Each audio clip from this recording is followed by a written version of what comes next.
Morning, troopers. How we doing, man? Welcome in. Kevin De Bruyne back soon is the topic of today's stream. It's fantastic news. It's great news. I gotta say, given the results over the last couple of weeks, it's needed news. However, it's also news that we need to be a little bit wary of because of what happened last time this happened.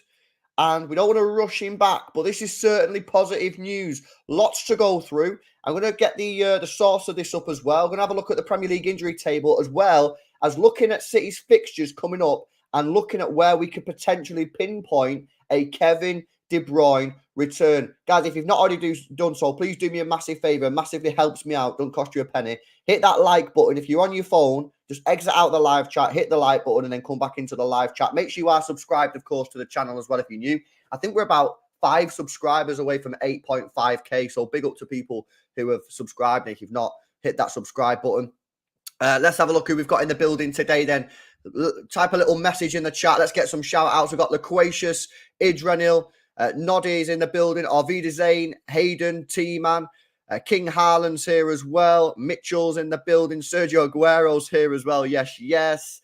Tominator, Karl, Tyrese, Osmodius, Tominator, Adam, Santa Cruz, Dash is in the building, Kieran, Martin, Ame1, Kipat's Kid, Liam, Tristan, Daniel, Negus, Abdi's here, Xavier's here, NG and Giram. Yes, guys. Danny Reacts is also in the building. Hopefully, you guys are all well. Make sure you hit that thumbs up button for me, guys. Massively helps support me out, and it's completely free. Right, let's have a look at the... oh, by the way, just quickly before we start, England versus Italy tonight, live watch along. Hopefully, see you guys there. So, where has this news come from? Well, Tolme, who we know has good information, good sources on this, he's today tweeted and said... Kevin De Bruyne expected to get the green light to start jogging by the end of the week. Now, this comes on the back of a photo that surfaced on social media yesterday of Kevin De Bruyne on a beach. Not entirely sure where he was. However, from my GeoGuessr experience, I would probably say somewhere Dubai, Middle East, somewhere like that. And he looked, if you've not seen the photo, he looks trim, mate. Guy's been on that high-protein diet. Guy's been on the treadmill, incline, getting the shreds because he looks like he's dropped a few pounds, to be honest with you. And this comes, of course, on the back as well of Pep Guardiola a couple of weeks ago, stating that Kevin De Bruyne is expected to be back sooner than anticipated. So Kevin De Bruyne expected to start jogging at the end of the week, which obviously is still nowhere near match fitness. But the fact he's actually going to be moving and running around is obviously very, very positive. And that would indicate to me that he's only a week, 2 weeks away from maybe returning to training, whether that's solo training or whether that's first team training. Now, if we think back to John Stones, when he recently came back, he was in solo training for about 3 to 4 days before he joined the first team training again. So Kevin De Bruyne at the moment isn't in training. He's going to start jogging by the end of the week. So maybe he could start training in 2 weeks, something like that. I don't know. We'll go through the timeline and everything in just a second. Let's have a look at this. This is PremierLeagueInjuries.com. Now, a couple of people commented on a video recently and said, LB, how do you know when players are injured and stuff? This is the website that I use, PremierLeagueInjuries.com. And then you can just click on whatever team is happening. Oh yeah, by the way, yeah, Adam, I did see what happened last night in Brussels, man. It's a madness. I don't know. Did this is just quickly off topic. Did they die? Like I know they got shot in it, so there's a high chance they probably died. But I don't not actually heard anything about it. But yeah, very sad news indeed, bro. Very sad. So yeah, this is the website that I use, PremierLeagueInjuries.com, and you can click on the teams. Now, Kevin De Bruyne here, according to this, is expected to return to Manchester City action on the 13th of January 2024, which, if we look at the fixture list, gives us something around Newcastle United away, which is a pretty good game for him to come back to in terms of difficulty levels. However, of course, Pep Guardiola said that he's going to be back sooner than that. Now, Tolme said, when is he expected to fully return playing, and he said hopefully early December. So let's have a look at the the timeline here. So we're currently on 17th of October. So he's going to start jogging by the end of the week, right? So let's say he starts jogging. Let's take that literal. Let's take that hella literal and go 22nd of October, which is Sunday, right? Say he starts jogging.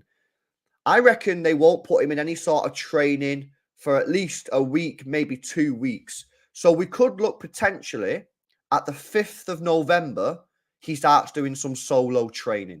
5th of November, solo training. So around here, the Bournemouth young boys he starts solo training. Now, John Stones was in solo training for about 4 to 5 days before he entered the first team training. So let's say he starts solo training on that sort of 5th of November. He starts proper training with the first team on the 10th. So around in between the young boys and Chelsea game. Now, you want to going to give him, because of what's happened, you're not just going to throw him in there, especially into these high-profile matches, Chelsea, Liverpool. So I would imagine, based on the current information that we have, that he's going to start jogging at the end of the week, and Tommy saying that he's going to be back, that you might start to see him on the bench, potentially around Leipzig, Spurs, maybe Liverpool, depending on how that recovery process goes. Depends on how this jogging, because he might start jogging this week and feel something, not feel quite right. He might come into solo training and not feel 100%. We don't know. But we're going to be in a position where Kevin De Bruyne is going to be coming back to Manchester City about a month earlier than expected. So let's be honest. Let's say he misses the Tottenham game. We're going to be looking at these set of fixtures here. Aston Villa, Luton, Red Star, Crystal Palace. These are the matches here that we're going to be looking at for a potential Kevin De Bruyne return. It's a shame because it looks like he's going to miss this period here, which is obvious. Maybe there's an outside chance of him making the Spurs game. Because if you look at the timeline again, it's potential.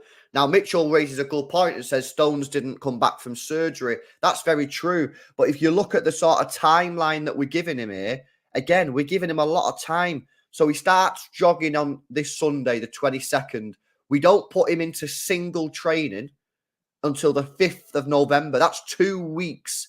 Kevin De Bruyne is going to be just jogging around, getting his fitness levels up, not training, not even kicking a ball. That's 2 weeks of him running around.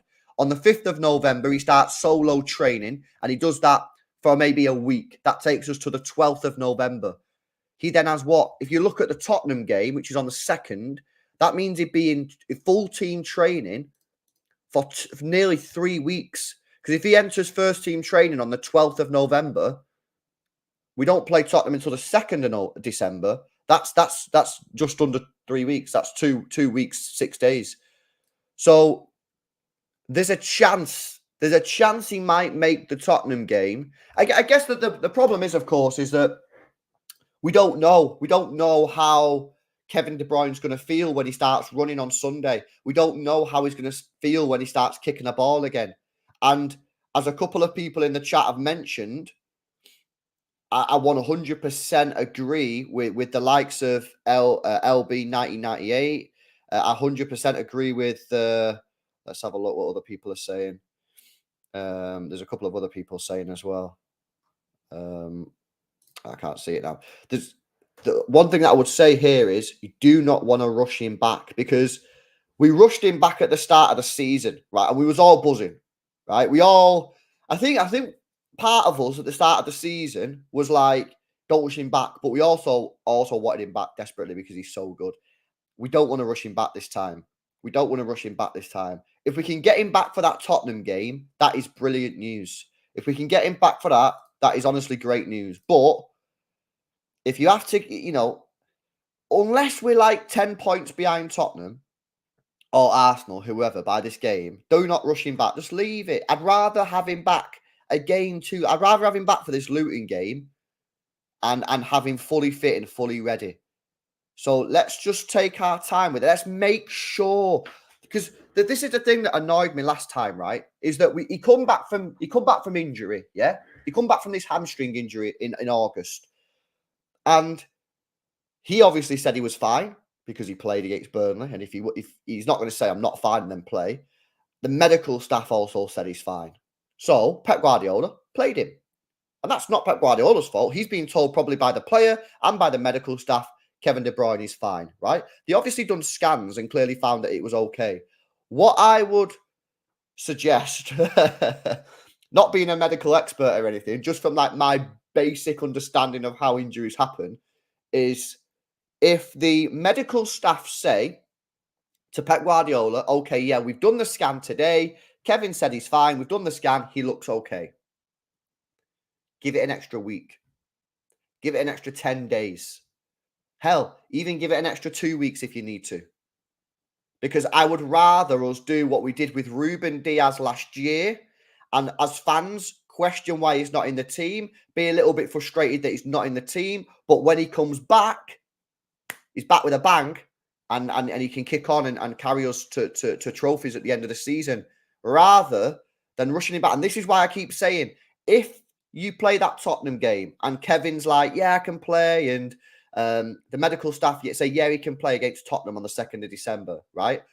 If you're within 3, 4, 5 points of the top of the table, is it really, really worth risking it and playing him in that game? Is it really worth it if you're within 3, 4 points? Is it really worth it? I'd say no, it's probably not worth it. Now, if you're 10 points behind and you have to win the game, it's a must win. If you lose, you go to 13 points. It ain't looking good, brev, right? Then maybe, yeah, you might want to risk him. But if it's within a couple points, what's the point? What's the point? Because you can play Kevin De Bruyne and still lose the game anyway, and you're just risking injury. You know what I mean? So I think it's an interesting one. It's obviously going to get people talking because we're obviously lacking in creativity right now. I think we all agree we're lacking in creativity and we need someone back who can create chances, and Kevin De Bruyne is that guy. But right now, we've got to think long term. You've got to think long term. You can't just keep thinking short term, right? We was 8 points, 10 points behind Arsenal last year, and we still won the league. And Kevin De Bruyne, he was fantastic towards the end. So again, we need to just stay within touching distance, and then when Kev's back, then we kick on. That's what I would probably say. Do not rush it back. There's no point in rushing him back, man, and risking that injury. There's really not, because if you look at it as well, right, when he comes back. So let's say we don't rush him back, yeah. So if you look at the dates that we've just been through, and you look at what Tommy's saying early December, let's say Tottenham is like a goal. Aston Villa is a goal. They're two tricky games, right? Obviously, Aston Villa away as well. If you can get away with not playing him and bringing him back for Luton, look at the league games there. Luton, that should be 3 points. Palace, that should be 3 points. Brentford, that should be 3 points.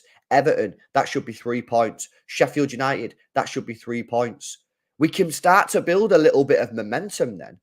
1, 2, 3, 4, 5. Although that Brentford game has been postponed. I think that's the Club World Cup, in it. So that's actually not there. But you got 4 games there where you can bring Kevin De Bruyne in and get, hopefully, 4 W's back to back, which is great, which is obviously helps us get a little bit of a run going. Then you've got Newcastle, which is tricky, but then you got more winnable games: Burnley, Brentford, Everton. So I'd rather, to sort of summarise this, you're probably not going to be able to bring him back for anything earlier than Tottenham. Liverpool, Leipzig. I mean, Leipzig's irrelevant anyway. We're probably going to be qualified by then. Tottenham's the one where, and the Villa, they're the ones where you're looking at going, I'd really like to have him back for that. And I agree. I'd really like to have Kevin De Bruyne back for Tottenham and Villa. But if you're pushing it and risking it, just like you did at the start of the season, you're then going to miss out on having him in games where really you need to be getting maximum points and putting a little bit of a run together. Do you know what I mean? So, listen, I think we'll have to see how he gets on when he comes back, because obviously he's had surgery this time, which in hindsight, I think they fucked up, didn't they, in the summer? I don't know whose call that was. I don't know whether it was Kevin De Bruyne's call. I don't know whether it was the medical staff. I don't know whether it was Pep Guardiola. I don't know how it works. But to me, it looks like a little bit of an L that they didn't go for the surgery in the summer, because it looking as well like he's going to recover quicker. So he probably would have still been back for the start of the season, yet had actual surgery where he's now not, he wouldn't have been dusted. So listen, I think it's going to be super interesting. Just a quick one as well. I see news on Leroy Sane, guys, and I've got to say, it's getting me a little bit sad, to be honest with you. Rumors going round that Leroy Sane is now a priority target for Liverpool Football Club, which is seriously upsetting me, man. Which is seriously upsetting me. Mohamed Salah is expected to leave in the summer, which is obvious, really. I mean, unless you've got your head in the sand, unless you're living in cloud cuckoo land, I mean, it's quite obvious that there's a high chance, high probability that Mohamed Salah is going to leave Liverpool. Why? Because he's got 1 year left on his contract in the summer, and they're probably going to be offered 120 million quid. They're not going to reject that, and they're looking at Leroy Sane as a potential replacement. And I just want to put it out there that if that happens, I might not be seen for a long time, guys, because that's going to seriously upset me, man. That's going to upset me. Surely he ain't going to go there. Surely he ain't going to go there, man. Bayern about to offer Sane a new contract. I hope so. I hope so. Because if he goes there, I'm going to cry my eyes out. So yeah, I just wanted to point that out, because that is a seriously sad situation. It is a sad situation. If you're German and doing well, why would you leave Bayern? Well, that is the good thing. I think he's starting to cook a little bit now, isn't he? I mean, if you look at what he's been doing this season, he's got 7 goals in 11 matches. So he's starting to cook a little bit this season. I don't know what's happened this year to make him sort of cook, but yeah, I don't know, man. I've always said I think he regrets going there, to be honest with you, because it's not really worked out, has it? There's just not enough eyes in Germany. There's not enough eyes, man. No one really watches the Bundesliga. Like, he's obviously, like I say this all the time, but he obviously went there thinking, I'm German, Bayern Munich are from Germany. I'll go there. I'll be the star boy, and I'll be like the main guy. Well, it's not really worked out like that, to be honest with you. You know what I mean? He's been all right, but he's not been great. Granted, he has been good this year, but I think he regrets it.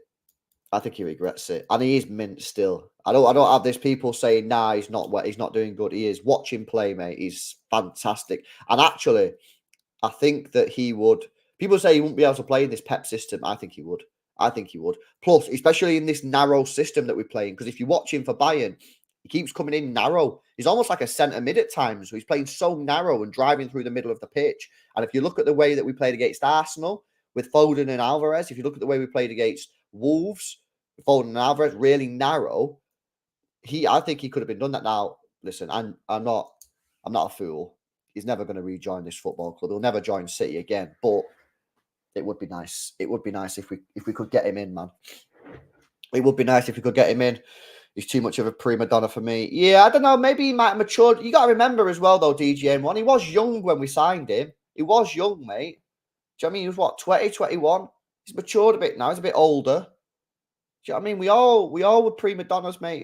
When we was young, when I was young 20s, mate. You know what I mean? Out on the town, all that kind of stuff. So yeah, I don't know, man. Thoughts on Messi, Robin Haaland, says Mitchell. Is this a Ballon d'Or thing? Okay, so this is my point on him, right? On the Ballon d'Or. Who do I think should win the Ballon d'Or? Haaland. But I'm also willing, as a football fan who's watched Messi for the last 10 years, and in my opinion is the best player of all time, right? I'm also willing just to let this slide, just this once. Now, I know that'll rile you up. I know that some people will be fuming about that and say, no, LB, you're being, what's the word? It's like a sentimental. I'm being sentimental. But this is my parting gift to Lionel Messi, is the fact that I'm not going to moan about it too much, because, like I say, he's been the best player over the last 10 years. Does he deserve it this year? No. Haaland deserves it. But this is the last one he's going to win. is the best player I've ever seen in my life. The way he plays is like that is football. The way he plays, like that is what peak football is. It's perfection.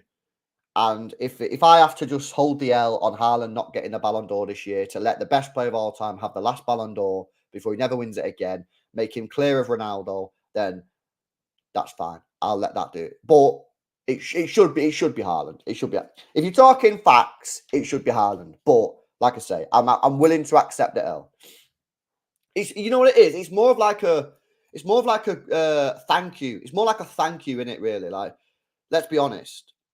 It's more of like a thank you. It's more of like a thank you for everything you've done over the last 10 years. A lifetime achievement award.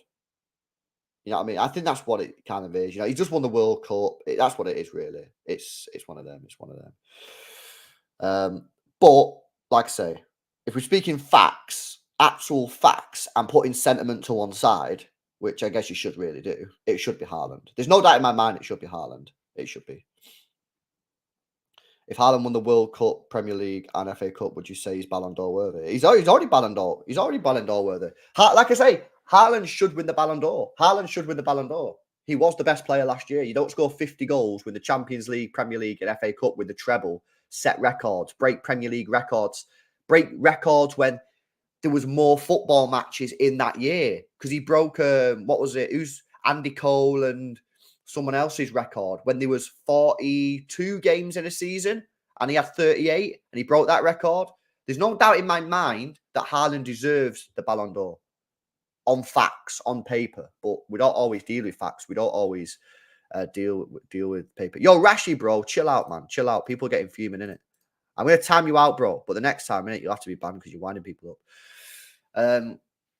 But yeah, listen, it's a madness. Someone said them two guys died last night, so that's a shame, man. That's sad. That's very, very sad. I think they've done the right thing in postponing the game, because I think that shows a lot of respect. You know what I mean, from the players that the fans couldn't make it. So that's very. I don't want to see the video, man. To be honest, I don't want to see that shit. To be honest, but very sad. And yeah, listen, the world's in a mad place at the moment. It is. It's very worrying, man. It's very worrying. It's what's going on in the world at the moment, guys. It's very shit. It's very, very sad. You know what I mean? All around the world, it's just it's fucked, man. It's just fucked, isn't it? Yes, G-Nan. All good, bro. All good, man.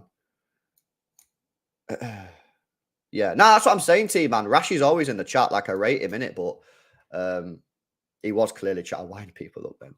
He was clearly trying to wind people up. Yeah, I got some little bit of breaking news here, guys. A little bit of breaking news. Check this out. Manchester City remain keen on Eberechi Eze, according to reports. Oh, okay. Okay. That for me then tells me that. Well, the problem is, I was going to say, is that the Kevin De Bruyne replacement then? Or could this be the Bernardo Silva replacement? Because, you know, I've been saying, recently that you need to start thinking of a Kevin De Bruyne replacement. Now, whether that's Eze, whether that's Wirtz, whether that's Musiala, whether that's Bellingham, whether that's whoever, right? You guys can all have your preferences, right? That's fine. But another thing that we need to consider is that Bernardo Silva, I mean, we say this every year, but I do think now he's got this release clause in his contract. I do think he'll probably leave in the summer. So we're going to have to replace him as well. We're going to have to replace him as well. So you're going to probably need two midfielders. And by the way, Calvin Phillips is going as well. So if you think about it, what midfielders we got right now? We got Rodri, we got Nunes, Kovacic, and Kevin De Bruyne. You're kind of forcing Foden into this weird position that no one really likes. And Alvarez is a striker that you're also forcing into midfield as well. We don't really know what's happening with Nunes because we're not really seeing him a lot. Where's he going to play? Is he going to play DM? Is he going to play 8? Is it attacking mid? Like, we don't really know. It's too early to say. And Kovacic started the season well. Last few games has been poor. And I don't think that next year he will be a player that I'd ideally want playing week in, week out. Like, What I mean by that is, I think he's a good player, but I think he's more like based on what I've seen of him so far this year. I think he's probably more of a rotational player rather than a player that should be starting week in, week out. That's my sort of viewpoint. It is only early, of course, but that's just my early observations. So I'm looking at this thinking, ideally, I'd like us to sign a Kevin De Bruyne replacement next year, right?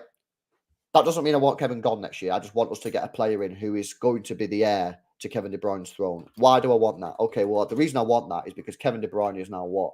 32? He'll be 33 next season, 34 the year after. He's getting injuries. He's starting to pick up injuries quite a little bit now. I mean, if you look at his injury record over the recent years, let's go on injury history. He's just had this hamstring injury. He also had a bruised foot back in April. He had an ankle injury back in 2022, facial fracture, fracture of the orbit, muscular problems, hamstring problems, muscle injury. Do you know what I mean? So he's starting to pick up a few injuries. I also don't believe he's going to be a player like Modric who plays at Manchester City until he's 38. Some of you guys do. I don't particularly think so. So I would like us to sign a midfielder next summer who could potentially step in to the boots of Kevin De Bruyne when Kevin De Bruyne eventually leaves, which I think could be in 2 to 3 years' time. Now, some people might say that's early. I don't think it's early. I don't think it's early. I think you need to get a player in now because the player that you're probably going to get in is probably not going to be playing in the Premier League, right? Because everyone keeps on talking about Wirtz. People talking about potentially Musiala. Right, I don't see Eze as a Kevin De Bruyne replacement. I think he's probably more down the route of what's he called, Bernardo replacement. So straight away, them two players are not played in the Premier League, so they're going to need a season, maybe 18 months to adapt. So you need to really be thinking about this summer as a potential getting him in. Do you know what I mean? So get him in, and then you're probably going to, because I think we'll lose Bernardo this summer. I do 50 million. I mean, if Barcelona can't afford 50 million this summer, I mean they've got serious problems. We know they've got serious problems, but if they can't do that, if they can't afford 50 mil, then my God, what's happening to them? LB Pep should have kept Perone to rotate with KDB. I don't know, man. I think it's a bit difficult to say that because we've not really seen too much of him, lad. Now, by all accounts, he's doing well. But he's also like Rico Lewis in that midfield as well, isn't he? So, yeah, I don't know. Perone, we'll have to wait and see how he develops. But I think Rico Lewis is going to pick up a few minutes where Kevin doesn't. So, yeah, listen. Yeah, people going on about Rashi's chill now. He's had a timeout. Rashi, relax in it. Don't wind people up. If you do, you'll have to be bummed, but just chill out, man. How's loan going for Perone? I've not seen Perone play while he's been on this loan deal, but by all accounts, he's done all right. People are saying he's been playing okay. He's been playing okay. But yeah, Eze. Let's talk about Eze then. A player which is talented, for sure. 25 years old. He's got a contract until 2025. So he's only going to have 1 year left on his contract in the summer. So he'll be 26 in the summer and he's going to have 1 year left on his deal. But he's got English tax. Let's have a look at his numbers. See what his stats are saying. Right, so far this year, he's got 2 assists and 1 goal. Now, obviously, you do have to appreciate that he's also playing for Palace, so he's not going to have, like, the best stats in the world. Last year, I think his stats were seriously impressive. 10 goals, 4 assists in 2,600 minutes. That's 185 minutes per goal or assist. The year before that, he was basically injured all season. And the year before that, he got 10. Same sort of numbers. Oh, man, I don't know. Depends on the price, innit? Because you might be able to get him on a decent price. If he's only got 1 year left on his contract, you might be able to get him on a decent price. Personally, I'd prefer Paqueta. Personally, I think I prefer Paqueta. A couple of you guys in the chat are saying Paqueta over Eze. I prefer Paqueta, but this Eze thing, it ain't going away. We keep on getting linked with him. I just think we're going to be in for a big summer. I do. I think this summer was meant to be a big summer. I think this summer was meant to be a big summer because we went for Bellingham, right? And regardless of what some people believe, we went for Bellingham and we was all in for Bellingham until the very last minute. That would have cost us 110, 120 million quid. We then wanted Rice, that was 100 million. We pulled out of that deal. We then wanted Paqueta, 85 million. We couldn't get him. City were willing to spend big cash. If you look at our net spend over the last 3 years, it's about 120 million, 130 million. We did the maths yesterday. I think it's like 140 million over the last 3 years net spend. This is a team that's won 3 Premier Leagues in a row. This is a team that's qualified for the Champions League every year. This is a team that's won the Champions League last season. This is a team that's bringing in sponsor after sponsor. Every company in the world wants to sponsor our football club. Why? Because we get into Champions League finals. We're playing in deep in the Premier League, winning Premier Leagues. We're on TV every week. You know what I mean? This is how businesses work. They want to sponsor teams that are constantly on TV, that get the most eyes, that go far in the Champions League. So we've got cash. We got cash. And I think this summer, I think the chase and the pursuit of Jude Bellingham, to be honest with you, I think it screwed us a little bit. I think it did. Now, I'm not blaming the club for it because I think they had to. They had to go all in for Jude. You see now he started at Real Madrid. We had to go in all for Jude. But by the time we got the notification from Jude Bellingham and his entourage that he chose Real Madrid, which came a lot later than some people are willing to accept. People are like, we knew in March he was going to Real Madrid. No, we didn't. We didn't. It was a late on deal. We didn't know until late on. By the time we found out, Rice had already committed to Arsenal. Right? Then we went Maddison, who we was also interested for. By the way, I know for a fact that we was interested in for Maddison because I got some decent source on that one. He'd already gone to Tottenham. Paqueta, we went for Paqueta. That was the right decision. The club made the right call on Paqueta. But unfortunately, that's life. You know what I mean? What can you do? Shit happens. And then we end up getting Núñez. I still don't really get the Núñez signing at this moment in time. Still a little bit like, why did we sign him? He's not going to play DM. Is he good enough to play in the 8? Not sure. If he's not, why have you signed him and Kovacic? Don't really get it. But we'll see. It's early days. I'm not going to judge him just yet. But I think it set us back because we missed out on other targets. This summer, I don't think that will happen again. I don't think we'll make that same mistake. I think we'll go for a player, probably a midfielder, and we'll have it basically wrapped up early. March, April. We'll have it wrapped up and then probably get it done after the Euro. Maybe they get it done before the Euros. I don't know. If they can get it done early, like in March, April, then boom, we can potentially get it done before the Euros. If not, it'll get done after the Euros. But I don't think they'll. I have a feeling that the club ain't gonna fuck around this summer. I don't think the club are gonna fuck. I think they're gonna realise that they kind of screwed Pep over a little bit. You messed up with a Gundogan contract again.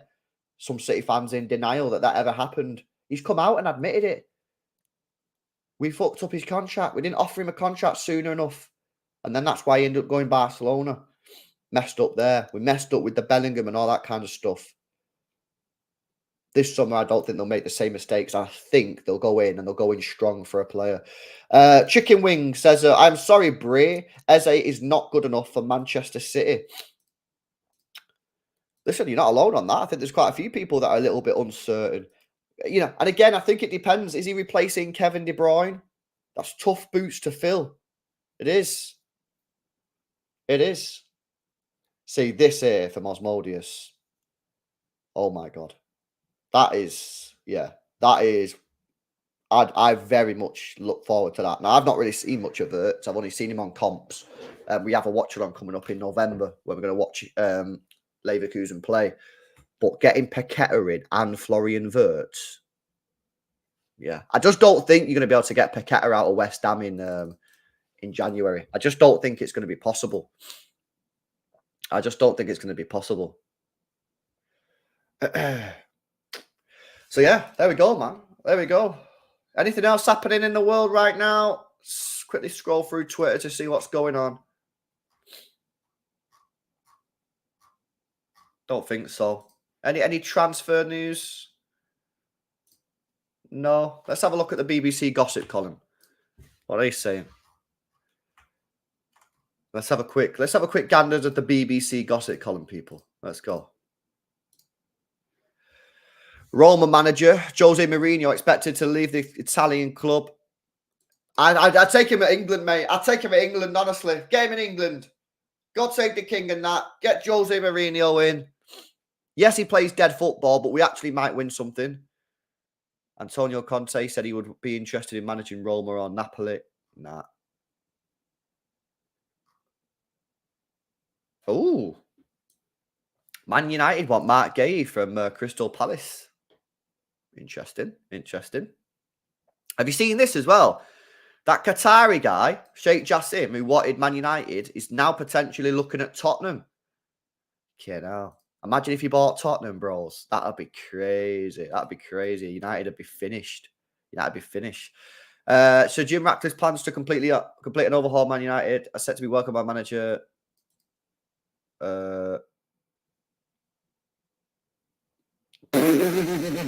However, Ten Hag is unlikely to be given much money for the transfer market if Ratcliffe's proposed bid is accepted, as for financial fair play restrictions make it difficult for any investor to provide extra resources for use on signings. They are finished, man. They are finished. Villa offering Bailey a new deal. Arsenal offering Ben White a new deal. Oh, here we go. Manchester City and West Ham are expected to try and sign Dutch left-back Ian Maatsen. Ooh, okay. I mean, that's a little bit interesting, though, because we're signing that Barco kid, innit, from Boca Juniors. So that's an interesting one, that, isn't it? Ian Maatsen. All right, okay. I think that's probably BS if we get in this Barco fella. Everton are interested in Corinthians Brazilian winger Wesley Gasova. Okay. Anything else? Oh, Lavia, yeah, former Manchester City player Lavia out till end of November. He struggled since he's gone there, innit? Gareth Southgate getting heat over his team selection. Southgate calls on fans to lay off the booze and back his team against Italy. Yo, this guy's such a melt, man. I can't even believe what he's saying. Stop picking players that no one wants to see, innit? Do you know what I mean? Honestly, what are you talking about?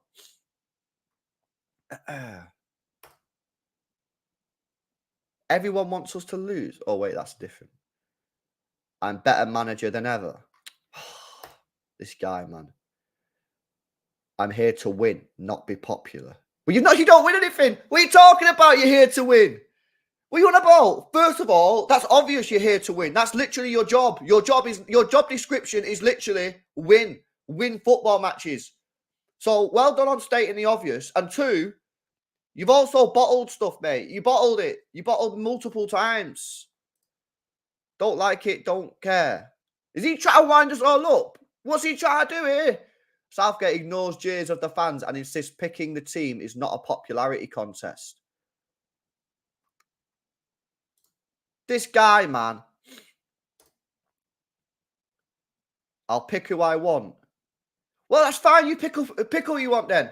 Pick who you want. I don't care who you pick. Well, let's tell you this. I just think it's time for you to go, bro. I'll give you the Euros, right? Because I don't particularly think that it's a great policy in changing manager 6 months before, or 7 months, whatever it is, before the Euros start. But I think after the Euros, it's time for you to go, man. It's time for some Mourinho ball at Wembley. I think it's time. But why is he trying to wind people up? Is he doing this on purpose? Do you know what I mean? People want to boo, they can boo. They're booing because you're picking a guy who's, 33, 34, who moved to Saudi Arabia, not playing Premier League anymore. You're picking players like Calvin Phillips, who haven't kicked a ball for us. You're picking players like Harry Maguire, mate. That's why people are booing. They want you to pick players who are playing. So you better win the tournament, mate. And I just say this. If England do win it, it's not because of him. It's not because of him. We'll win it because of the players, mate. Do you know what I mean? Because we do have good players. We have a good squad. So if we do win the Euros, I think we've got a good chance. I mean, I've watched so far Spain. They look average, to be honest with you. Germany seem to be in a bit of a transition phase. You know what I mean? France are obviously sick, and they're like pretty mega. Italy look average. Do you know what I'm saying? So Croatia look like they're probably on the decline now because all the players are getting slightly old. So I think we've got a good chance of winning. Probably the second or third best team in the tournament. So naturally, you have a chance of winning it. So if we do win it, I'm sorry, some of you might think that's harsh, but I won't be sitting here singing Southgate's name because I just think it'll be because of the players. If he does a tactical madness, then that's different. But it's unlikely to do a tactical madness because he doesn't know the tactics. Do you know what I mean? I say this here. Look at that Croatia game in was it the World Cup when we got beat in the semi-final? Look how slow he was to react in the second half to Croatia's tactics. I was screaming at the TV. I was bladdered, mate. I was probably on my 10th pint, and even I could see what was happening in front of my eyes. I was like, bro, change the team, change the tactic. He didn't change. And then against Italy in the final, that was his fault, man. So listen, he just winds me up. Like I say, I'll give him this Euros, and if he does win it, fair dues. I'll clap him off on that. But I think we need to move on now. I think he was brought in to unite the country around the game, and he did that. But listen, if Mourinho's available, I know he does still play dead football, but at least he's won stuff. He's won Champions Leagues. He's won stuff. I think we need a manager who's won stuff. And if we're not getting a manager who's won stuff, then I want a manager who's going to play good football. It's one or the other. If we're playing boring football, which we are, I want a manager who can play boring football but can win me trophies. Someone like Mourinho, someone like a Simeone. But if you're not going to bring me a manager who can win stuff, get me someone like a Graham Potter who will just play me good football. I won't expect to win nothing because why should I? He's never won anything in a major game. Right? I'm not going to sit there and go sick at Graham Potter. But at the moment, we're getting the worst of the worst. You're watching the worst football ever, and you're also not winning anything. So what's the point, man? Yeah, like De Zerbi, mate. Like I'd rather have De Zerbi and still probably not win anything, but at least we'd see some mint football. Do you know what I mean? It's like watching paint dry. Anyway, that was a bit of a tangent. How did we get onto that? How did we get onto that from Kevin De Bruyne back soon? That's a weird one, man. I can't even lie. Right, there we go. So, you know what's funny?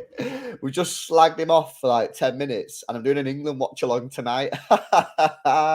7:30 UK time, I'll be going live. Game kicks off at 7:45, and we'll be doing a live watch-along, so make sure you join me for that one.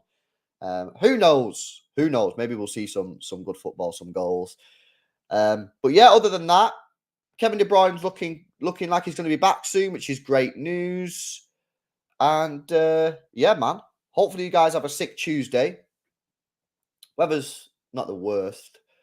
But yeah, man, just enjoy the rest of your day. Yeah, I mean, we're almost halfway through the week already. City are back at the weekend, which is great. Rodri's back. Kevin De Bruyne's going to be back soon. Haaland scored for Norway, so he's broken his duck. I think we're moving into a good era, a good time. So listen, guys, hopefully you like I said, hopefully you enjoyed the stream. If you did, make sure you drop a like on it for me. It helps me out massively. Make sure you are subscribed to the channel as well if you're new. Should we see how many subscribers we're off? 8.5k. We're 4 subscribers away. 4. I mean, there's a good chance, but there's 230 people in the stream right now. Is every single person subscribed? We need 4 people. 4 people to subscribe for 8.5k, man. So if you're not subscribed, hit that subscribe button.